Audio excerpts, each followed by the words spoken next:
Hi everyone, it's Phil here from the Tudor Tours, and today is one of probably a handful of question and answer videos that I'm going to record.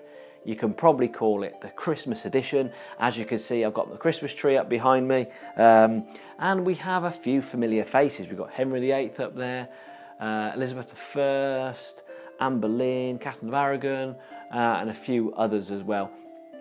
No Christmas tree is a Christmas tree without Tudor influences, we should say. So yeah, that's that. I've been asked probably about 60 or so questions, and I'm not going to be able to answer all of them, and particularly not on this video. So I'm going to do a handful now, a handful at another time, and probably just use the questions I've been asked and create a handful of videos. I will tell you though, thankfully, this monstrosity hanging off my chin is going to be shaved off in the next few days.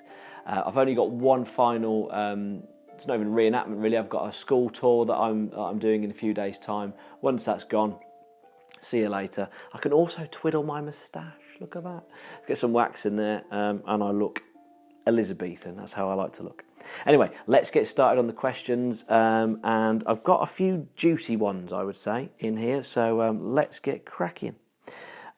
The first one, a nice easy one. I've realised only a few weeks ago that, or thought to myself, I've never really thought about this before, that not everyone knows as much about Tudor history as you sort of just assume. Because of course people are new to this, so some people are new to it and don't necessarily know anything. So we'll play it like you don't know anything. I know most of you do, but we'll just do it like that anyway. So someone's asked, how long did the Tudor period last? So the Tudor period, it was the 22nd of August, 1485, so it's the Battle of Bosworth, where Henry VII defeated Richard III. It ended on the 24th of March, 1603, with the death of Elizabeth I at Richmond Palace in the early hours. However, I did post about this a few months ago. When Henry VII came to the throne, he said that his reign started on the 21st of August and not the 22nd. The reason he did that, of course, he was being very shrewd and very sneaky, because by saying he was the king the day before, all of those people that fought against him have now committed treason because they have fought against the king. So that's his opinion of when it started, the day before. So there we go. I like this one. Someone has asked, there's loads of parts of this question, so I'll try and ask it and answer it as best as I can. Someone has said that they read that Edward was told not to look as sick as he was. So Edward VI, Henry VIII's son, when he was king, was told not to look so sick, and that there was some medicine that could make him appear better than he was. Also, who was looking after the kingdom, of course, when he was sick, so who was in charge, and also was his sickness similar to that of Prince Arthur? So Prince Arthur, being his uncle, Henry VIII's elder brother, of course, died. So we'll start off with this. Edward had tuberculosis and died at the age of 15.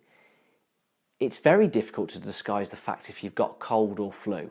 So if you've got tuberculosis, I think it's going to be very difficult to try and disguise that. Of course, you'd be hidden away from the public view, probably a little bit more if you're poorly, but to disguise it, I very, very much doubt you'd be able to do that.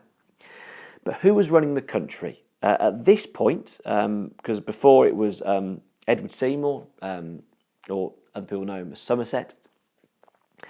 But by this point, by the time he's poorly, it is John Dudley, the Duke of Northumberland.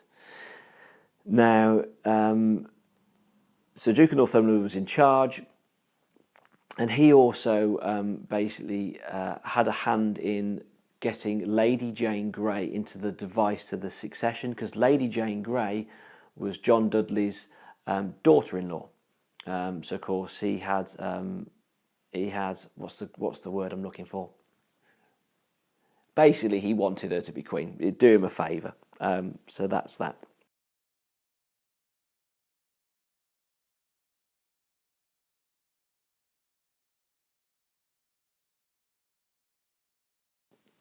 Did he have the same sickness as Arthur? Now, the only thing similar about this is they both died at the age of 15. As far as illness, I would say that Arthur died of the sweating sickness. My opinion, and thousands of others' opinion, he died of the sweating sickness. The reason we say that, we don't know, but there are nothing to suggest he was poorly before he died. Because when Edward was poorly, there were things would be noted by people that the king's health was deteriorating. This is documented. We know he was poorly for quite a while.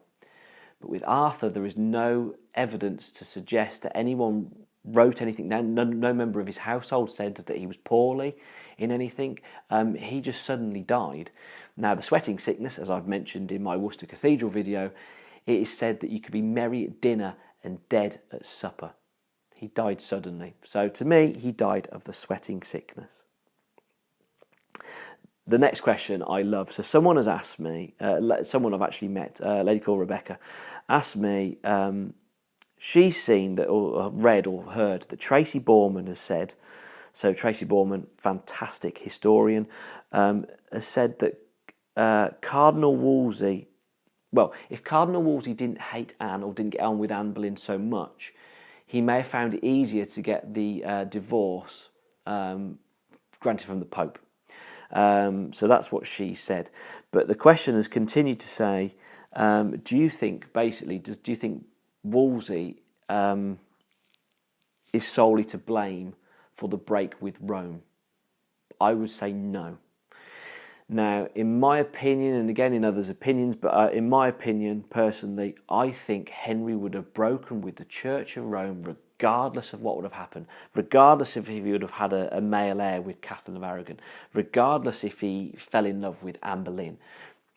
The reason I say that, Henry was very sure of himself, and we know this, but in 1515, so years before all of this happened, it was noted, he commented that there was no one, being the King of England, there was no one on earth above him, or there was no one above him other than God.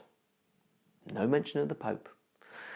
Henry was always a Catholic. However, he created the Church of England, basically, Catholic Church with him at the head of it. That's sort of basically what was happening. But he didn't believe in purgatory either, which is something, of course, that is in the Catholic faith. So, in my opinion, I think he would have broken with Rome regardless. It may have happened a lot later and further down the line, but I think he would have probably done it. The other thing, another question, someone has asked me, do you think Anne Boleyn and Henry VIII were truly in love? Because they waited sort of 7 or so years before anything happened. Also, do you think Anne Boleyn was playing hard to get? Because that's how it's been portrayed as history's gone on. I would personally say they were in love. Henry VIII's love letters to Anne Boleyn do still survive, although they are in the Vatican. They do still survive, and they clearly show the guy is in love with her. It's obvious. The things he's writing makes me want to be sick in a bucket. It's like, come on. But there are no responses. No responses of Anne Boleyn still survive. So this is where people, I think, really, people are thinking that she just led him down the garden path and probably wasn't that interested and was just playing hard to get. But we don't know that. We don't know that. Just because we haven't got a response, it doesn't mean she wasn't in love with him.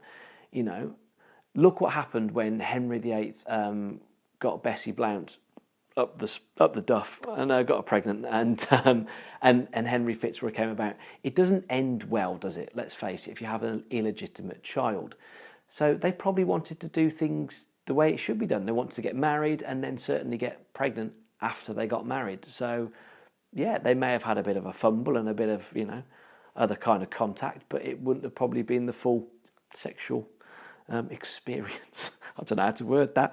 But yeah. Also, as well, there's I don't know what book it is. Is it a Book of Hours? It's a Book of Hours, and there's 2 things that are written in there that Henry's written in, and so is Anne. It's really the only thing Anne's written. I can't remember exactly what was written now, but it just clearly shows that the 2, I think, are in love. They are in love. By daily proof you shall me find, to be to you both loving and kind.